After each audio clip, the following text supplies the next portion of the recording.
ગરમીની સિઝન શરૂ થઈ ગઈ છે તો આપણે બનાવીશું કંઈક ઠંડુ. તો આજે આપણે બનાવીશું બદામ શેક, જે હશે ઘરનું એટલે હશે બજારથી સસ્તું અને સારું. હેલો એવરીવન, હું તૃષા. તૃષાસ રેસીપી ગુજરાતીમાં આપનું હાર્દિક સ્વાગત છે. બદામ શેક બનાવવા માટે આપણને જોઈશે બદામ.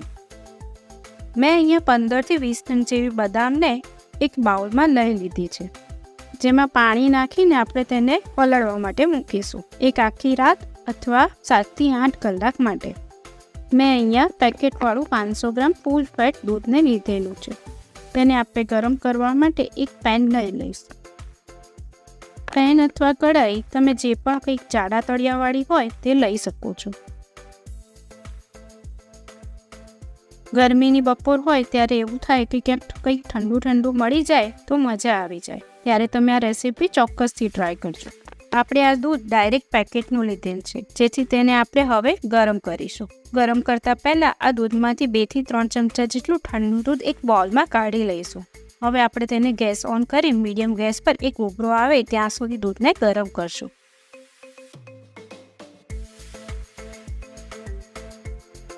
પાંચ એક મિનિટ જેવું હલાવતા રહીશું અને એક ઉભરો આવવા દઈશું. એક ઉભરો આવી ગયો છે. હવે તેને ધીમા ગેસ પર મૂકીશું અને બીજી થોડી પ્રોસેસ કરીશું.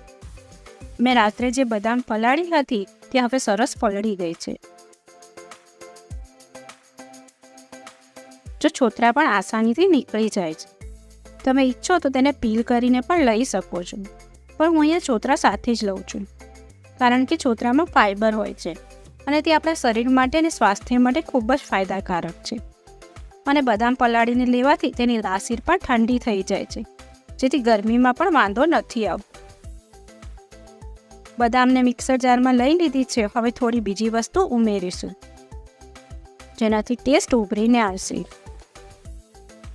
બજાર જેવો થીક શેક બનાવવા માટે અહીંયા 7 થી 8 નંગ જેટલા કાજુ લઈશું અને સાથે 2 ઇલાયચી ઉમેરીશું. અહીંયા 2 થી 3 ચમચી જેવો વેનીલા ફ્લેવરનો કસ્ટર્ડ પાવડર લઈશું અને સાથે 3 ચમચી જેવો મિલ્ક પાવડર ઉમેરીશું. જો તમારી પાસે મિલ્ક પાવડર ના હોય તો તમે અહીંયા દૂધની મલાઈનો પણ ઉપયોગ કરી શકો છો, પણ મલાઈ ફ્રેશ જ હોવી જોઈએ. જે ઠંડુ દૂધ સાઈડ પર રાખ્યું હતું તેને મિક્સર જારમાં ઉમેરીશું. 6 ચમચી જેટલી ખાંડ ઉમેરું છું. ખાંડનું પ્રમાણ હું થોડું ઓછું રાખી રહી છું, કારણ કે મિલ્ક પાવડરમાં ઓલરેડી થોડી સ્વીટનેસ હોય છે, જેથી બેલેન્સ રહે. બધી જ વસ્તુને ગ્રાઇન્ડ કરી એક સ્મૂથ થીક પેસ્ટ બનાવી લઈશું. થીક પેસ્ટ બનીને તૈયાર છે.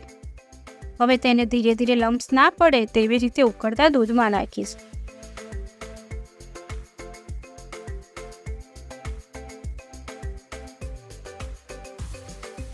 પેસ્ટ નાખ્યા બાદ તેને સતત હલાવતા રહી પકવીશું.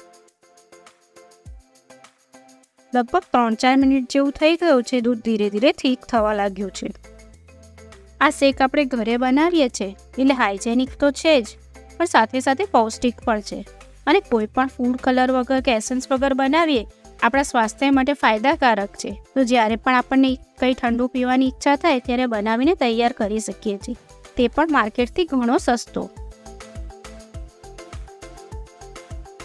5 મિનિટ જેવું દૂધને હલાવતા ઉકાળ્યું છે અને તે એકદમ થીક થઈ ગયું છે.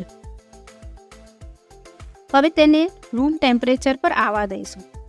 રૂમ ટેમ્પરેચર પર આવે ત્યાં સુધી 5 મિનિટ જેવું તેને ગેસ બંધ કરીને આવી રીતે હલાવતા રહીશું, જેથી તેમાં એક સ્મૂથનેસ આવશે. આ સ્ટેપ કરવો ખૂબ જ જરૂરી છે. હવે તે એકદમ રૂમ ટેમ્પરેચર પર આવી ગયું છે અને એકદમ થીક થઈ ગયું છે. હવે તેને એક બાઉલમાં ટ્રાન્સફર કરી લઈશું અને તેને ફ્રીઝમાં ઠંડુ થવા મૂકીશું.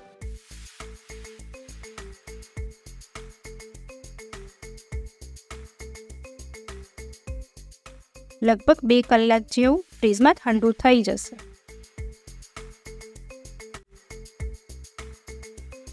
2 કલાક થઈ ગયા છે. હવે તેને ફ્રીઝમાંથી કાઢી લઈએ.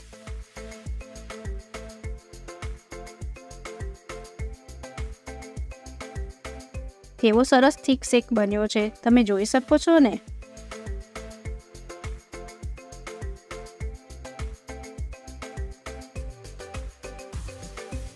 કાચના ગ્લાસમાં બદામની કતરણ નાખીશું.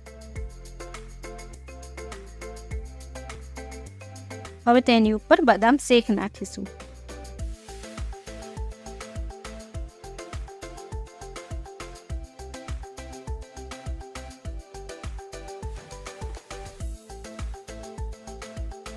હવે તેને વેનીલા આઈસ્ક્રીમથી ગાર્નિશ કરીને સર્વ કરીશું.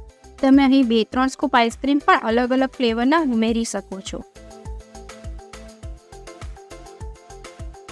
ઉપરથી બદામની કતરણથી અને દ્રાક્ષથી ગાર્નિશ કરીશું. તો ફ્રેન્ડ્સ, ઠંડુ બદામ શેક બનીને તૈયાર છે. આને ઠંડુ સર્વ કરો અને ગરમીઓમાં ઠંડુ પીને આનંદ કરો.